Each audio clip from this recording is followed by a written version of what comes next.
Hi everyone, I'm Alex and I have been working on MLIR for the past 5 years, maybe more. And you might have seen me on various MLIR communication channels. I usually answer the most complicated questions out there. And at some point I realized I'm answering the same questions over and over again.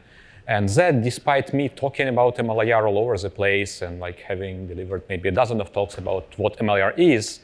So I thought maybe I'm doing this wrong. Maybe I should tell people what MLIR is not. So here I am telling you that MLIR is not an ML compiler.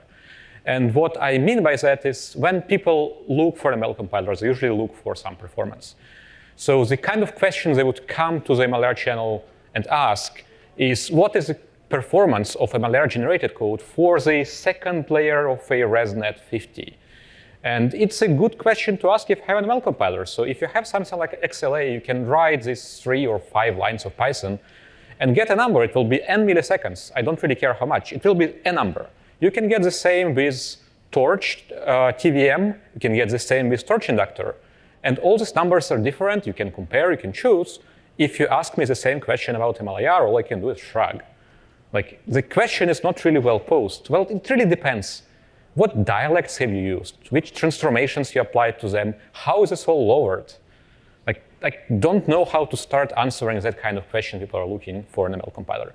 Maybe I'm being unfair here a bit, and this is not exactly a compiler. There's JAX, there's PyTorch, it's a framework. So maybe let's look at what people usually want of a compiler.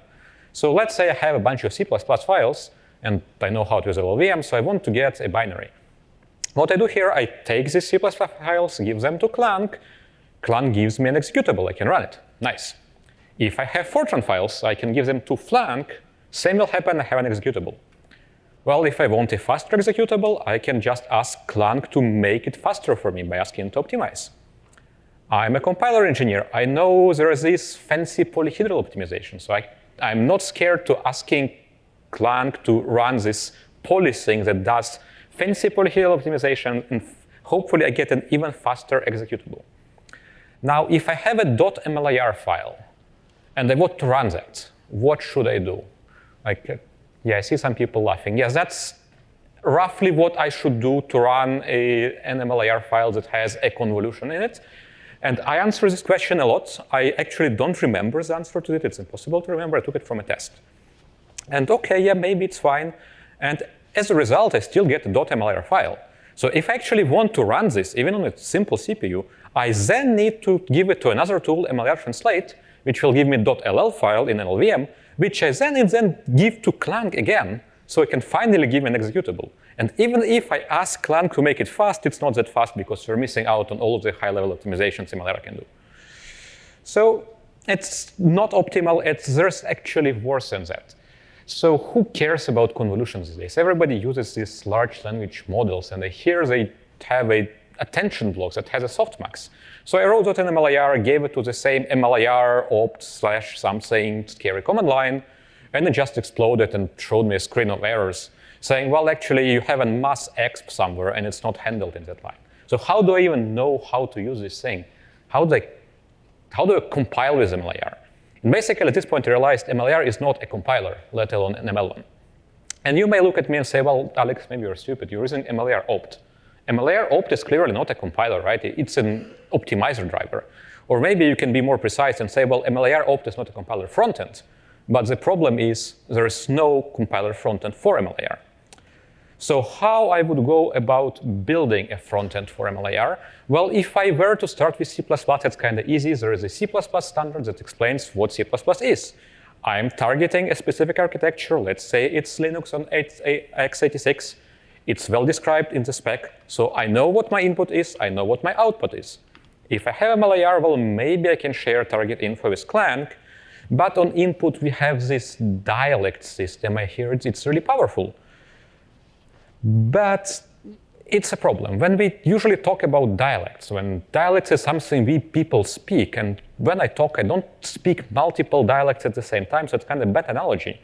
In MLIR, everything is always a mix of dialects. So I have this, it's the same test actually. The example from the test has 4 dialects to print 4 numbers. And it's really hard to do less than this. We can get rid of tensor dialect and just use arithmetic, but that's pretty much it. We need at least 3 dialects to print numbers. So there is no clear MLIR dialect we can go from or to.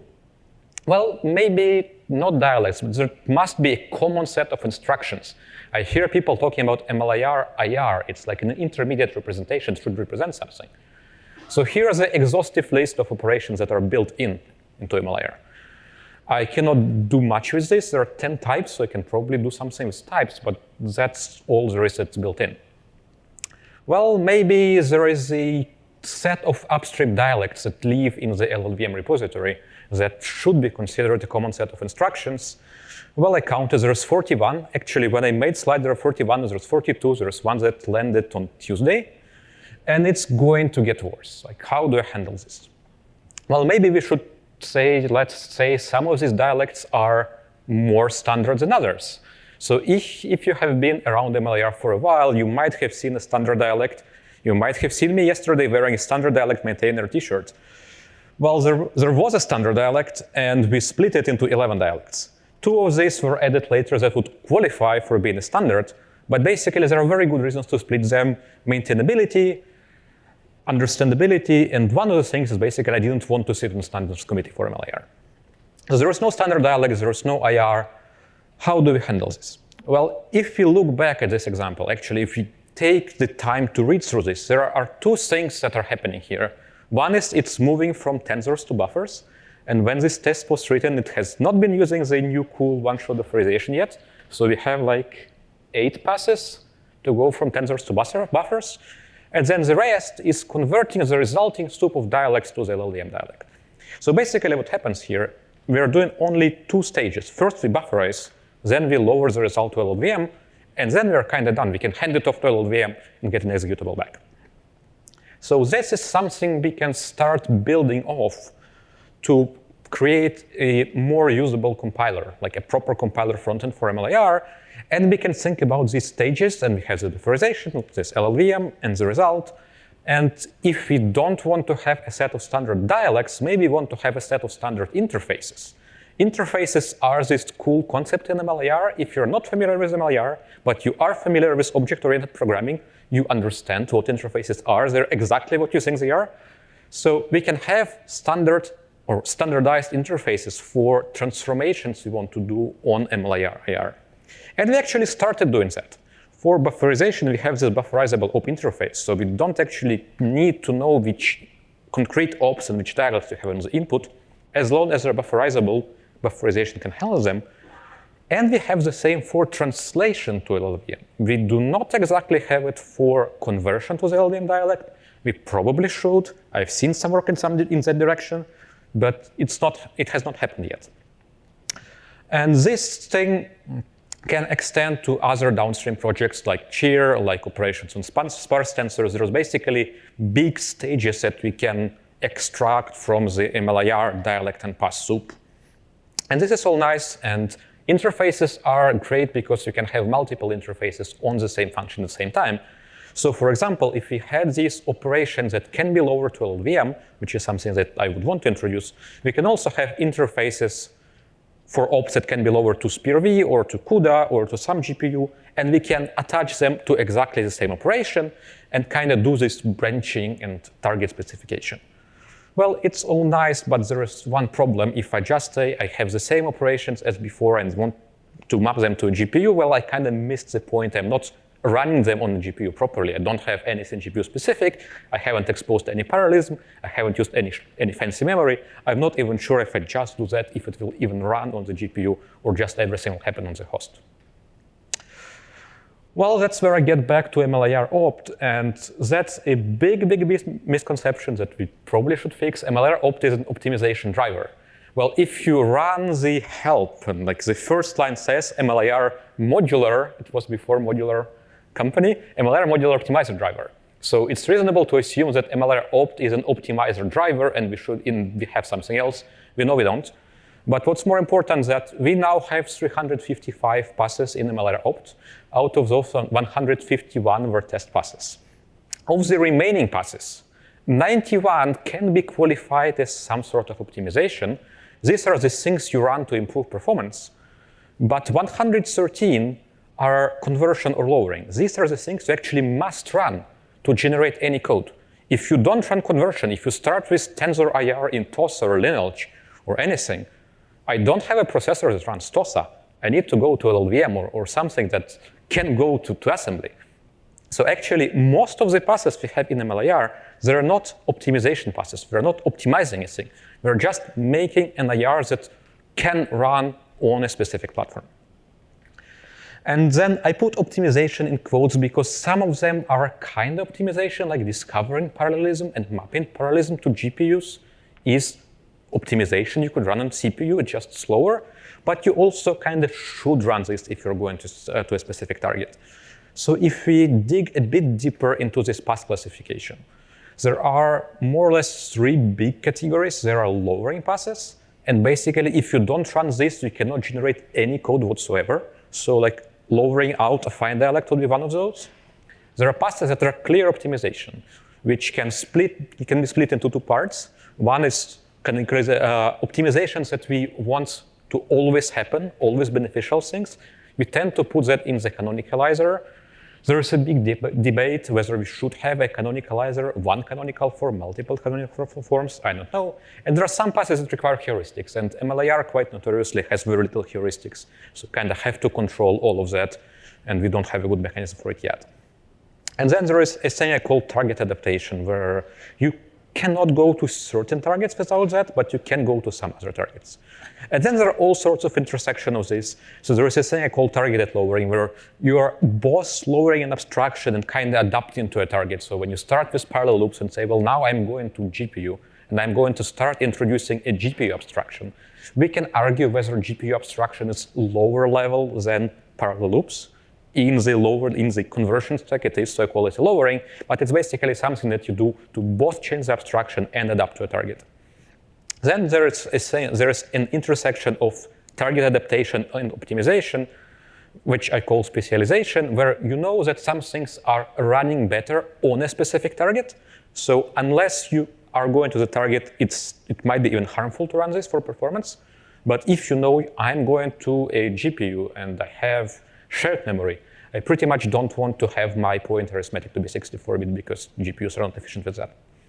And then finally, the most tricky one is what I call conversion by choice. And in MLIR, with these multiple levels of abstractions, we actually have multiple representations on which we can do transformations, be it like programmatic transformations or metaprogramming. And we can choose to go to one of these other abstractions to do more transformations or choose not to. Or we can choose to go to one or another, depending on how complex our compiler is. And basically what we would need to drive here if we were to build a sort of MLIR compiler frontend is first figure out the lowering. And in my experience, the hard part in the lowering is a type system. The actual meta type system is not that hard. We have tensors and we have buffers. We have member of buffers, pointers, but basically there's tensors and buffers, and there's a very complex process of converting between the two. We have vectors and scalars. These are kind of reversible. You can vectorize, you can scalarize, and you have a cross product of the two. So basically, you need to navigate this.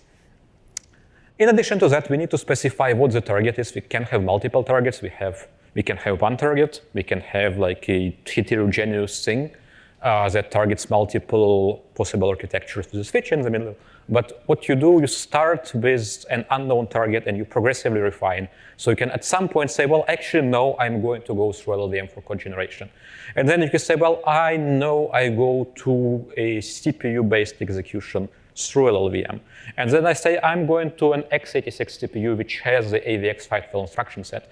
So all that can be encoded from the start in some target info for MLIR that needs to be materialized. And we can start using that to at least build some instruction on how do we combine these passes, what we are trying to optimize for, how do we drive the heuristics for optimizations where they actually matter. We can also do this targeted lowering passes using this. And finally, and most important for MLIR, there is this thing that kind of invented the name. I didn't have a good name for it, so I called it optimization substrate. Is something that you change when you do this conversion by choice. So one thing that people may have heard of if they used MLIR is Linux dialect. And basically, Linux is an instantiation of a substrate that's called structured ops. that says, well, actually we're doing computation on things that are very, very structured. There are tensors and there are iteration spaces. I will not go into details. But this is something that can support a specific set of optimizations or transformations, and that can be converted into other substrates. It can go to loops, can be affine loops, can be just loops. It can go to multidimensional vectors. All three of these can go to the regular SSA form. And the kind of transformations you do on the regular SSA form with branches is different from the kind of transformation you would do on any of the other structures. We can add more, so there is ongoing work on supporting sparse tensors that could go from sparse to lineage or to regular SSA. But basically, the point here is not the specific diagram of what we have right now, is that there is this higher level, mostly DAG, that we need to navigate if we were to take an arbitrary soup of MLIR dialects and try to produce a single, or maybe even multiple, but let's say a single executable out of this. So with this, we may try to build a pass pipeline from MLIR. So we start with IR. It's in some type systems, hopefully consistent. Operations are in one of the optimization substrates we have, and we can say, well, we run some optimizations. We'll over to a different type system, same substrate. Or we can go to a different substrate. So we can start with lineage, we can go to loops, or we can start with Mojo and go to loops from that if Mojo likes. And then we can do lowering from that to LLVM and do optimizations on the LLVM level, and then go back to where we started. And from that, we say, well, we actually know we're targeting an Intel Skylake CPU that has a specific architecture. So we can refine, we can choose a vector size, and so on and so forth. Well, it would be nice. There is another misconception. An MLIR compiler, as a front-end compiler, would be a sequence of passes. And I put back my list of passes that I took from the test, and all of these, I would actually categorize them as test passes, because all they do is collect a set of patterns converting from A to B. They configure target options, sometimes in a very hard-coded way, and then they call apply conversion patterns. And basically what happens is we go over the IR 10 times in a row and change one operation at a time, then go again, change other operation, and so on and so forth. What we would actually need for this is some sort of pass that combines all of these patterns and applies them in one sweep. So it has this hypothetical apply pattern that combines all of this.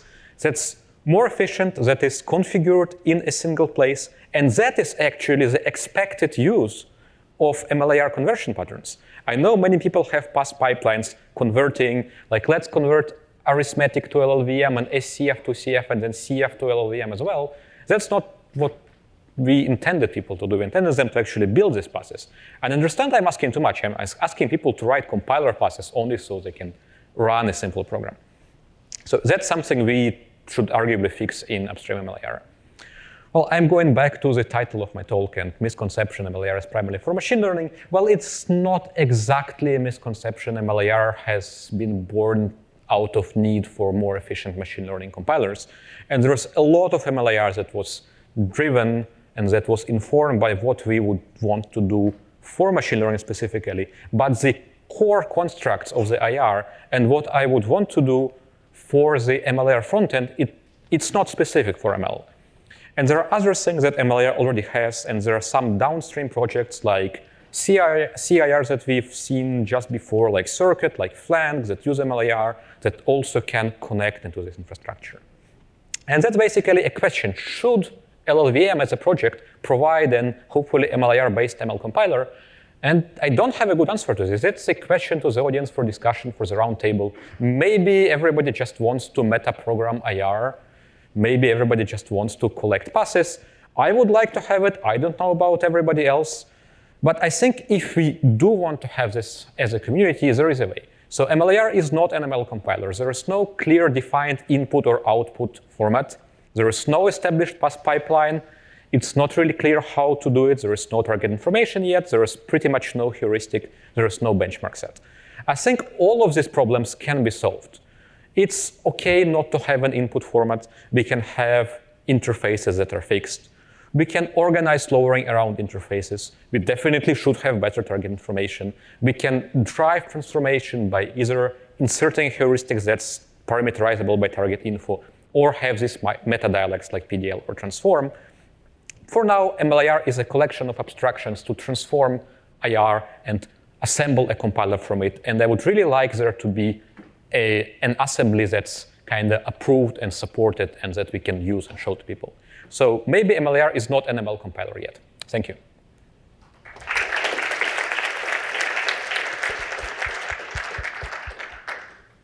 All right, we have 5 minutes for questions if anybody would like to ask anything. Step on up. Hand vote. Who wants an MLIR frontend upstream? Raise your hand. Who doesn't? Approved, we'll have one. Have you started this work already on the type system stuff? Is that? On the types, you mean on the classification of passes? Yes, yeah. No, it's complete slideware. Okay. I also don't think I can do it alone. That's why I'm coming here. So when a lot of people think of MLIR, they think of like that one set of standard-ish successor dialects upstream. Are you concerned that by adding an MLIR frontend, that you would be furthering this misconception that MLIR are just these dialects versus giving it a new name like machine learning IR? Yeah, I actually always wanted to have MLIR without dialects as a separate, like MLIR core and MLIR dialect separately. But basically, well, I will push it to interfaces, so it's not going to work for specific dialects. It's going to work for whatever implements the interfaces we care about. An interface is something like, this is this thing that knows how to lower itself to LLVM. Sounds like a reasonable thing to implement. So I'm not particularly concerned about being there like a new standard thing. I just want there to be a thing that's sufficiently pluggable. All right, cool, thanks.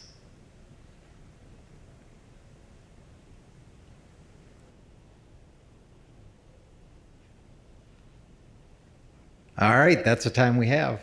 Let's thank Alex again.